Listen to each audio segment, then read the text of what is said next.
So here's a little tutorial video for what I actually promised last time on my previous video. It's Stronger Than by Gabe Bondoc. I don't know how to pronounce his last name, but I assume that you say Bondoc, but whatever. Right into the video. So we start off with whatever key you want to play, depending on your vocal ranges. So I would choose that's a D, so I'm going to start with the D. So you're going to do a little step up, and then you're going to slide, and then you got to do the rest of them. So it's just going to be these 5 frets where you're going to move up and down for like the little fancy guitar section there.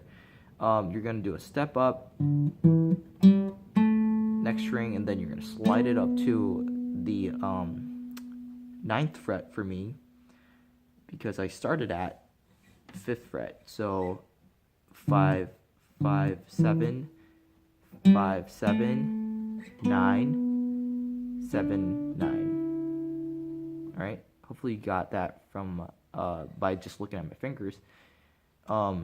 So after you do that little lick, and then what you're gonna do is you're gonna play a major 7 chord, or you could play just a major.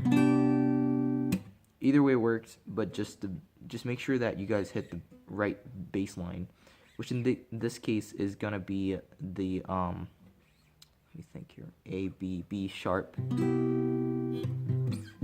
just a C. So I do that major 7 chord, which looks like a minor 7, but you have a bass on top of your index finger. That's a generic shape of a major 7 chord. And what you're gonna do is you're gonna put it on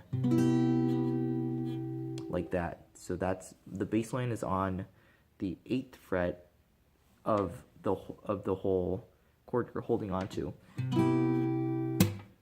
And then you're going to do a minor 7, which is going to be like a step down of the bass. So since you have that as a major 7, you're going to step that down to the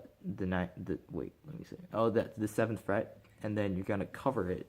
You're going to bar it so that you have a minor 7 chord, and then you're going to hammer it at the same time. So what's going to be is and now, after that, you're going to do a little so what happened just now is very simple. So you have a major 7, minor 7, but the hammer, bow, bow, bow. If you just look carefully, I just did a little step down, right? And then what you're going to do for just a little, to put on a little bit of spice there, is you're gonna hammer onto this high E string, 7th fret from 5th fret. All right. So let me show you.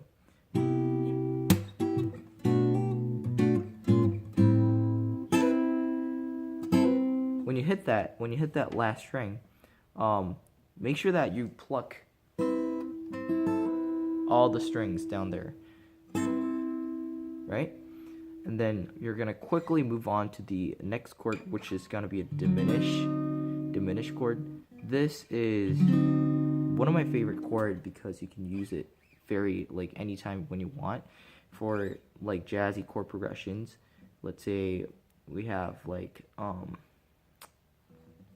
this is like a little chord progression that I made a couple of days ago, but I bet many songs you can fit in lots of songs in this chord progression because it's pretty common. So it's gonna be like,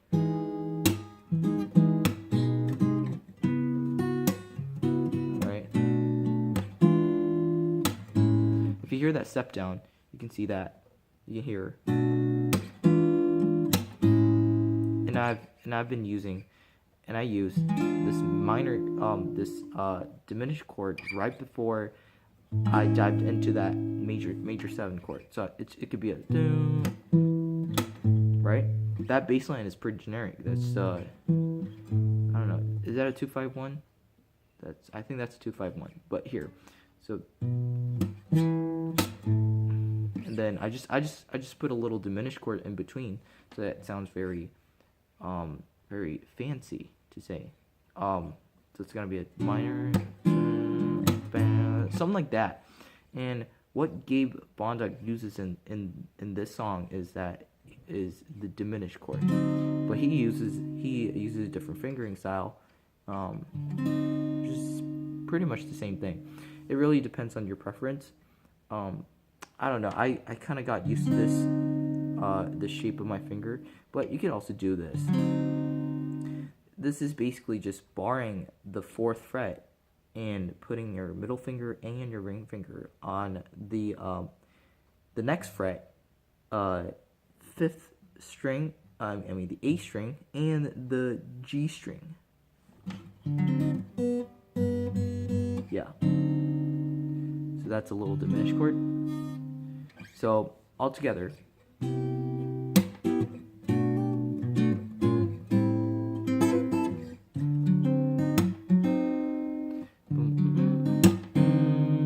Make sure that you know how to do the little fingering.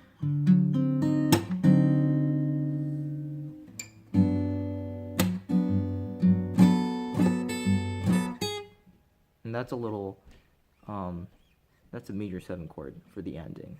What you're gonna do is you're gonna so since we haven't had a diminished chord, you're gonna move all your fingers to the G bass, right? And you're gonna finish it off with a little lick. Just strum it.